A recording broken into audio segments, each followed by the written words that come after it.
Stephen Jones joining us now here on 105.3 The Fan. And a good afternoon, sir. How the heck are you? I'm doing really good. How you guys doing? Man, we're outstanding. You know, how you feeling about your roster after week one? Looked like you were pretty close to the champs. Well, we like our roster, and I think it's I actually love everything about our team. Let's start with Coach Schottenheimer. I think he's just been outstanding, and of course, anytime you go into your first game with a new coach who's calling plays and a new defensive coordinator, a new special teams coordinator, a lot of new players, there's a lot of unknowns. So, you're never satisfied with losing a football game, but you did see the makings of what this team can be between, their physicality, their play style, their energy. I think if we continue to build on that, then we got a chance to be a really good football team, and it's going to start Sunday against the Giants. You know, so much of it comes down to, can you stop the run and can you run? Connor Riley talked about that in part of our draft coverage, months ago now, but I thought you guys took big steps in the right direction with both those things. Absolutely. I mean, I love our group between Clayton and Connor, what they're doing with that offensive group. It's a young group, I think, with a lot of upside in terms of where they can go as a unit, playing together, executing.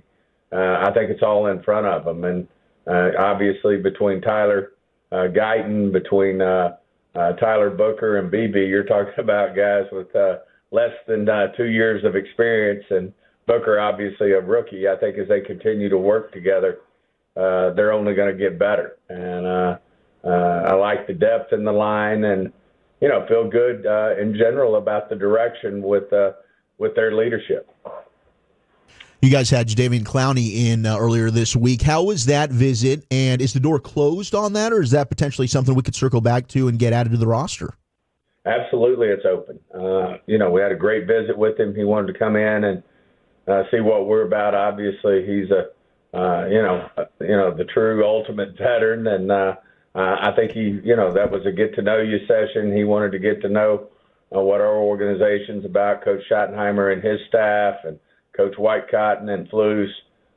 Wanted to see the facilities, get a feel for us. And I think he came away very positive, and we came away, from our get to know you, we came away very positive as well. I mean, I think, after losing Mike, he can do a lot of things to help us.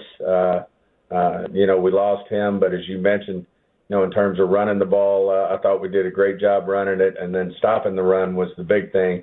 And other than, Hurt, who's obviously good at making yardage off scrambling, I thought we did a good job stopping it. And then it all started with Kenny Clark in terms of what he's bringing to the table. But to add a piece like Jadeveon, I think could really be helpful to us, and we'll see where that goes here over the next few days. Hey, Stephen, if I can kind of follow up back about, was that just him wanting to visit you guys, or was there something that you guys saw through training camp and then into week one that made you feel like that you needed to talk to an edge?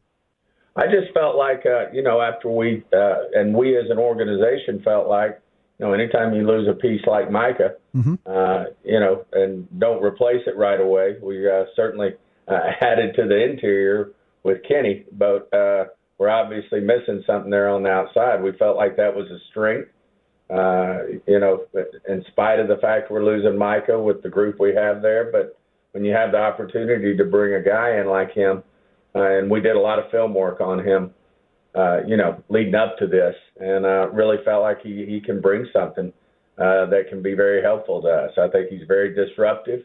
He certainly has production as well. And, it's not like we're going to ask him to go in there and play 60 plays. We want to get, a number of pass rushes out of him every game and a number of really good plays. And we think he can be disruptive on those and could make a difference if we could figure out how to get him signed and get him on this football team. Stephen, was it a difficult decision? And you were talking about Guyton just a little bit ago about how he played and stuff.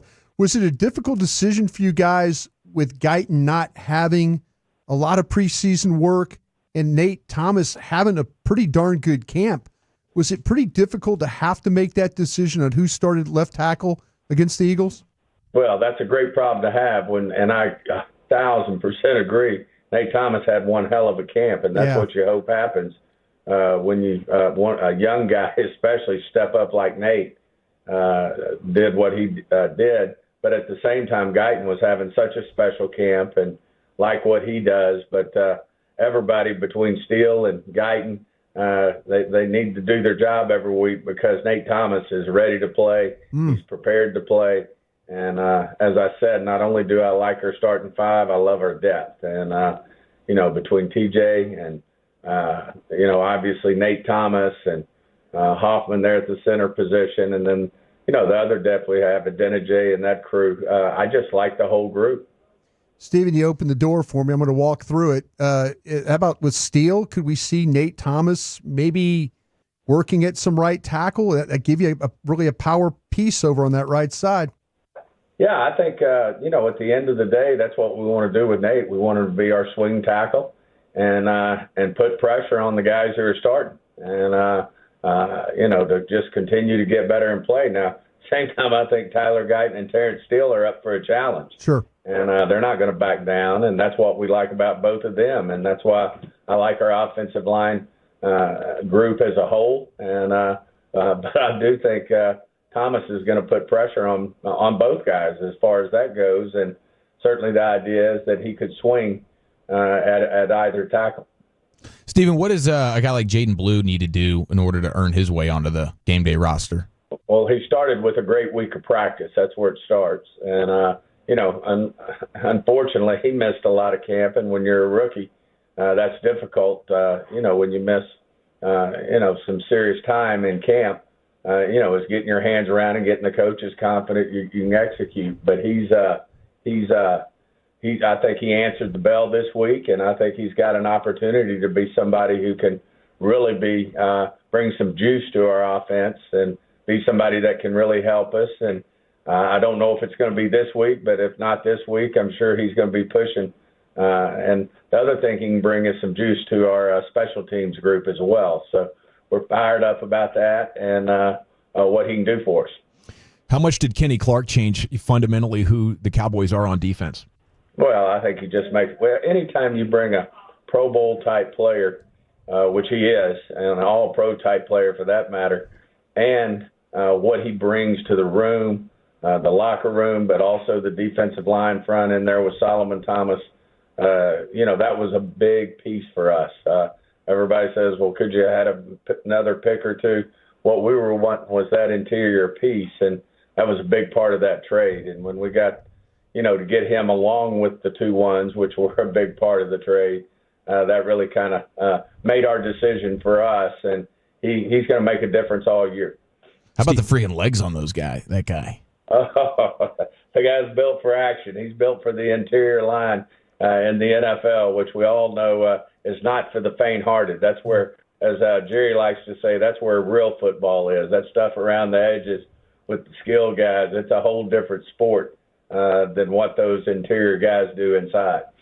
Jerry was visiting with the media earlier and mentioned it certainly could lead to the team being more aggressive in free agency in the future after the Micah trade. And I know fans are looking like, oh my gosh, look at all the salary cap space we have to play with here, Stephen.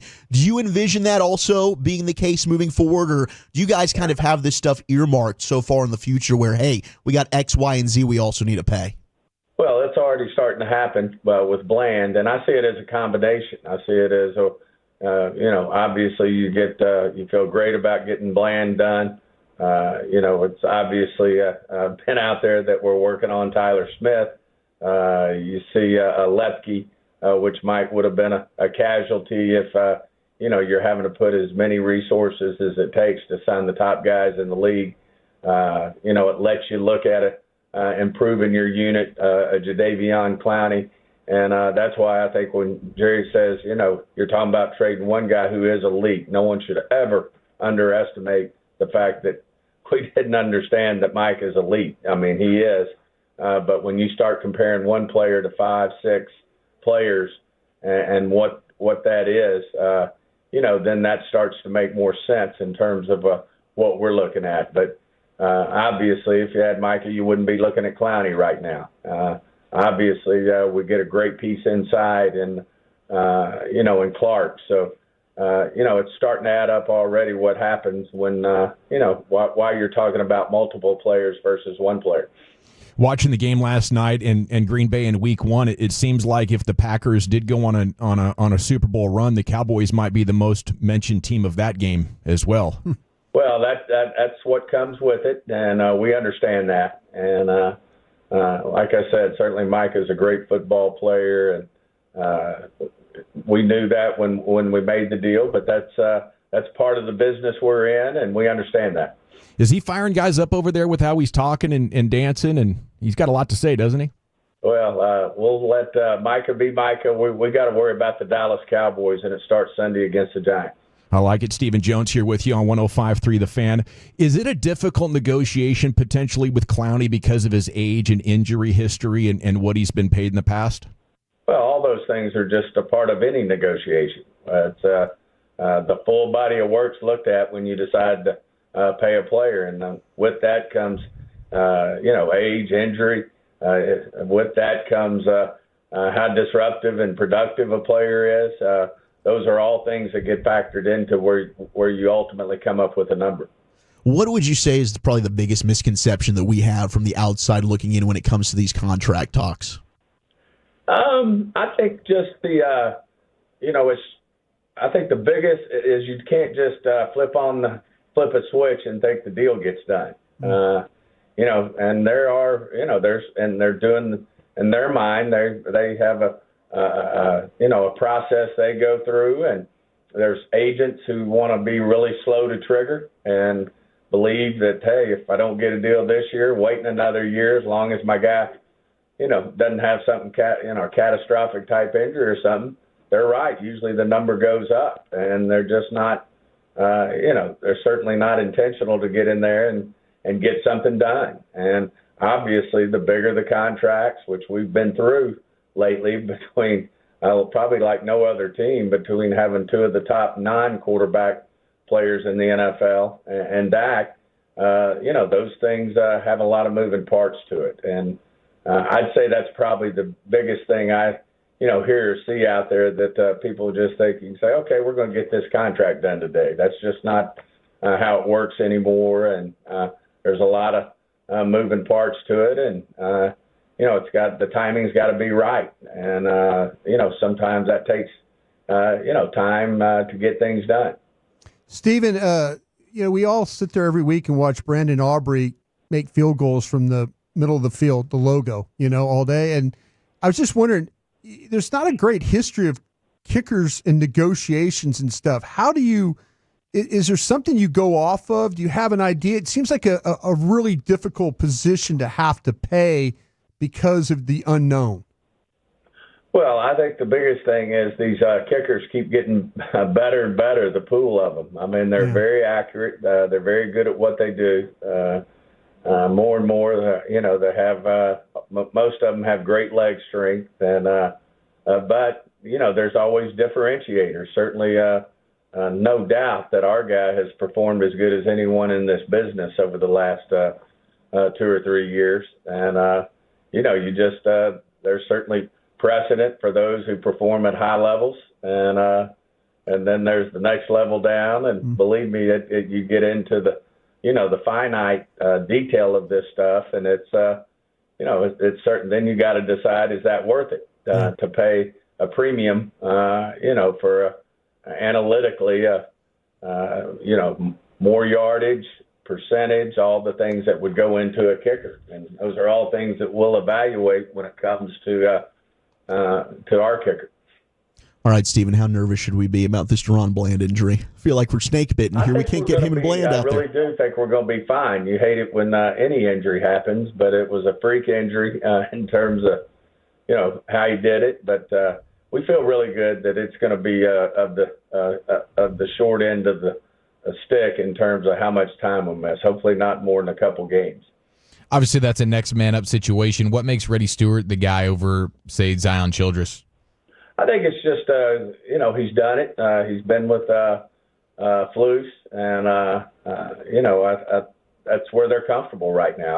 I love Zion Childress too. I think he's a football player. I think he's a baller, and I think he'd do a good job as well. And but you're right, it's next man up, and there's a good chance Zion's going to be dressed out for this game and be a part of this. And but we have a lot of confidence in Coach Flus and his staff to get the right guys out there and then get them in the right spot to win the football game.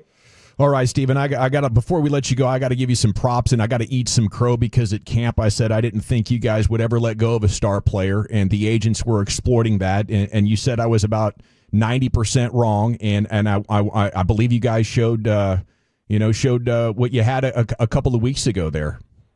Well, you got to always be willing to do what's best for the organization, and you're always going to have people who don't, who are going to have second thoughts on that. Not everybody's going to be 100% in agreement, but I'll also tell you that we